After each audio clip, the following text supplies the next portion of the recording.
Hello friends of YouTube, my name's Lorian and I'm a crystal healer, eclectic witch, astrologer, tarot reader, and I do meditation on the side too.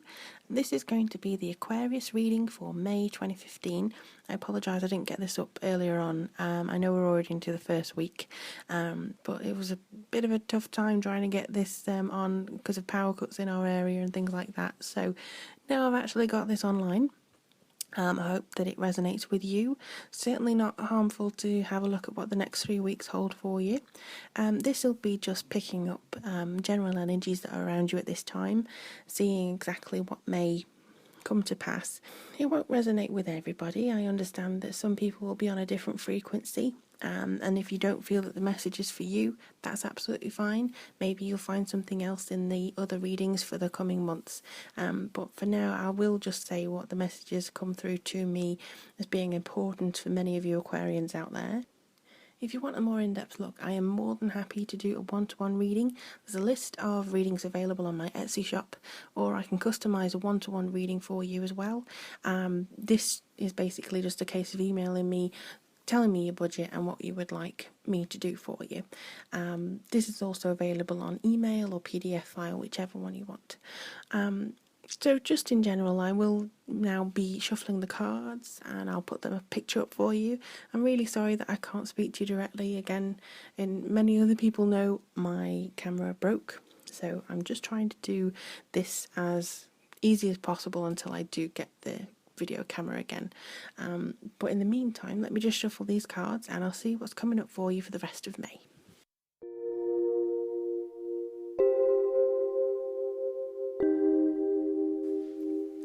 Okay, Aquarius, let's take a look at your reading. Along the top there are 4 cards.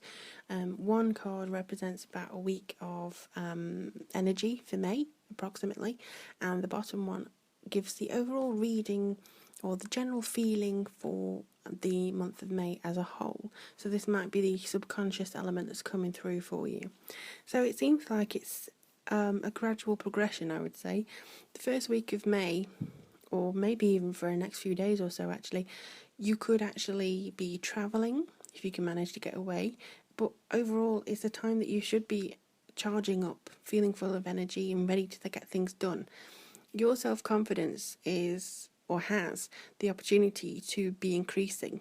And mainly it seems like it's an object in front of you. You have a goal here and you have the focus necessary to push through. It also, you might be actually getting a lot of messages around work or career. For instance, your projects might likely to be or have been more successful than you would have actually predicted in the start, and you have a lot of reasons to feel pride over this. In fact, you might actually raise up a little bit. I do think that this is overall, well, it starts off very career and then it goes more emotional. And I think that at the start of the month it seems to be going well. The work news is good. If you're waiting for results from an interview, you're likely to find that you will get the position, you know, if you're out of work. And if you have requested for a promotion, I think this will be good as well. But in any case, it seems like you should make a time to talk to everybody. This will improve your feelings of closeness with these people, workmates, friends, particularly if you're involved or you want that connection.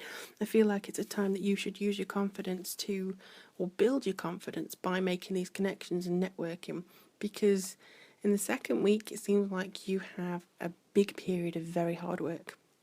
This isn't necessarily negative, it's just a case of be prepared for it. Think about what it is that you are working for. This can be personal or professional. Again, it can be a side project. It can be something that you've put in charge of. It's a case of your confidence having this boost. They've now decided, okay, let's see how you do with this. And you don't have to do it all by yourself, even though you might. Some of you, I get the kind of cocksure, yeah, I can do it, you know. But if you do feel like you're having a bit of pressure, don't be afraid to ask for help. It might knock your confidence for you, but nobody else will really mind. I mean, the efforts that you go in here is necessary. You will have a lot on your plate. You might have deadlines that you think are unrealistic. The dedication seems to be 100%. You might be working long hours. It's very admirable the amount of effort that you're putting into this. But I think you need to make sure that you're working to achieve the end goal and personal, I would say, satisfaction for you, not working for its own sake. So for instance, if somebody wants you to take extra hours, but you're not going to get much out of that, I would suggest being kind to yourself and taking a step back and say no, because you need to strive for balance. No one can or should have to work all the time. So just make sure that you're taking a step back in that regard. Similarly, if you are looking for a promotion or you're looking for a new job, don't focus all your energy on just that. You have a life as well. It's very important, I know, to get a job if you're out of work or you feel like you need to be doing something with your time. Just make sure that you are not putting all this pressure on yourself. Gemini actually had kind of a similar reading, not entirely the same, because I think that they are having more of an ego or confidence issue than you. You should actually be safe in the knowledge that you are a very good worker. You have the ability to think outside of anything that you are required to. You have a different approach to things. You can only do so much in regards to this, though. This is unfortunately the boring groundwork. I know you'd much rather be off doing something else, but if you can, be realistic and just say, okay, well, I'll commit to this for so long, I'll get it done, I'll have all my energy placed in these hours, but then I can allow myself to detach and do whatever I want. So it's about that balance. And, if you aren't currently involved, your partner could see the effect that has. It could actually help the relationship that you're in at the moment. So make a point to make time and space for the relationship, regardless of your jobs, projects, or anything else, because otherwise it will suffer. And if you are looking for love in this aspect, you won't be able to find it. You won't have any space if you're that inundated with project work. So again, just consider priorities. You should be your number one in the workspace, really. And just make sure that where your time and energy goes is worth your while. Make sure you have room for things. This also shows that if you do that and if you're able to get that balance, the Three of Cups is a wonderful card to have in that. So it shows that your efforts are actually bringing up its rewards finally. I think this is also a card of reunion. It's not always romantic, but it's reunion in the broadest sense. So you could meet somebody you used to work with, used to work for. You could meet a partner that you had lost contact with, but now you're suddenly back in each other's lives. I think it's just someone or something that you have been away from for some time. Maybe it's even your sense of creativity. It's generally considered to be a happy reunion. It's a very upbeat card. I also see that this could be a kind of event that you could run into somebody, and this somebody seems to be very much key to your future.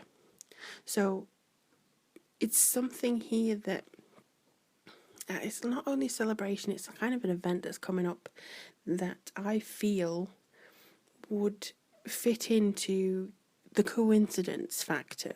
So distance always gains the best perspective on coincidence. That's what I like to say. So the further you are from a situation that happened, or you can look back on it and go, oh, isn't it funny, if I hadn't done that, or if I hadn't met that person, then it would never have led me to this, and I would have never done that. So it's kind of the domino effect, and I think that's going to start happening now for you in the third week. It's kind of a serendipity effect. It's something that's meant to happen for you. It's the reunion of either old energies or an old idea that's now being brought to fruition, and you can work on it and celebrate it.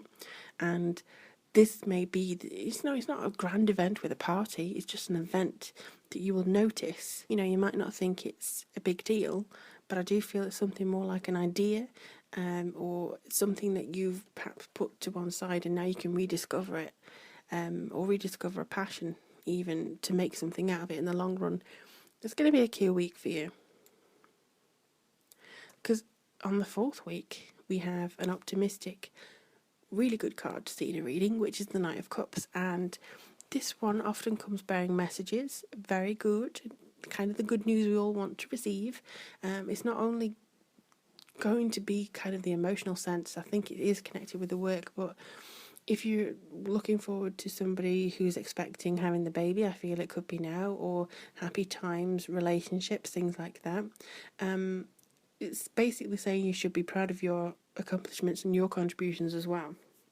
So it's kind of like everything here. It's come full circle. You're charged up, you're ready for action. Good news is likely to be headed your way soon again. So it's the family aspect, perhaps. It's the work project. You know, the baby could actually be your project. I mean, I'm currently in the process of editing a book, and I call it my baby because I've worked so hard on it for the last 7 years that I would think of it no other way. And I think it's something that you need to look at like that. It might be a project that you've worked on for so long. Finally, you can actually look at it and go, you know, I feel like you're kind of my offspring. It's something that you really should be proud of, and put a lot of congratulations into this. And if you're looking for love, or if this is something that you're looking for as well, it's a case of your energy is so upbeat now that you could have an opportunity to be swept off your feet. Or if you're currently in a relationship, I think that the energy level is going to be raised higher, because the commitment you've had to this project is making you feel so good, or the renewed energy is making you feel so good that, again, your partners are going to notice it. And the only thing I'll say is, because of the Seven of Swords at the bottom, is what's your environment? I think that even though you want your privacy in some ways when you're working on these projects and things like that, somebody's looking at you very closely. I don't think that this person is spying on you, but I think that you need to trust your intuition, because if you feel that somebody is acting out of turn, you need to look at that. You need to protect your baby, basically. You need to protect your work, you need to protect your sense of confidence, yourself, and your energy. Something just seems to be there in the background that may be slightly zapping at something. And if you're involved in any sort of competition this month, actually, you may need to keep a close eye for any cheating or anything untowards. This can be somebody, you know, at a gentle poker game, or somebody trying to take your work off you, even. The bottom line is basically cover your tail. Make sure that you're doing things the right way, and that you look around you and you're aware of your surroundings. So again, it's the grounding thing. Don't get too bogged under. Don't get too high in the clouds. Make sure you're staring straight ahead, and you will find the dedication, the energy, the happiness, and you'll be able to block this negativity out. Seems to me like it's a person rather than just a happenstance. So if you know of anybody like that, just give them a wide berth. Don't really give them the time of day. But overall, very good for you, Aquarius. I am looking forward to reading for you for June. Again, I'm apologising that this took so long to get up for my subscribers, and also if you are just watching this, it actually corrupted during a power cut, the first video, but overall it is very much the same message as the first video I did. It's about making sure that you are on the right path for you, and also that you seem to be very connected in what you want to do. And also, if you'd like me to look into you personally again, I'm more than happy to have a look and see what reading I can do, and maybe what direction you want to take. Overall though, quite a positive thing. Just keep your wits about you, and I'd really look forward to hearing about your May stories. If you'd like to leave a comment, that'd be great, just to let me know how May is going for you. Otherwise, Aquarius, I will speak to you in June.